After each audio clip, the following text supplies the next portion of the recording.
ఇవాల్టి నుంచి తెలంగాణ రాష్ట్రంలో 3 రోజుల పాటు వర్షాలు పడే అవకాశం ఉన్నట్లు హైదరాబాద్ వాతావరణ శాఖ కేంద్రం హెచ్చరికలు జారీ చేసింది.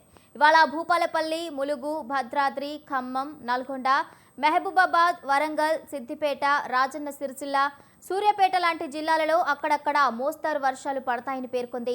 3 రోజుల తర్వాత గరిష్ట ఉష్ణోగ్రతలు 2 నుంచి 3 డిగ్రీల మేర పెరిగే అవకాశం ఉన్నట్లు కూడా స్పష్టం చేసింది వాతావరణ శాఖ. ఈ నెల 10 నుంచి తెలంగాణ రాష్ట్రంలో పొడి వాతావరణం ఏర్పడే ఛాన్స్ ఉందని వెల్లడించింది. ఈ నేపథ్యంలో ప్రజలు అప్రమత్తంగా ఉండాలని కోరింది.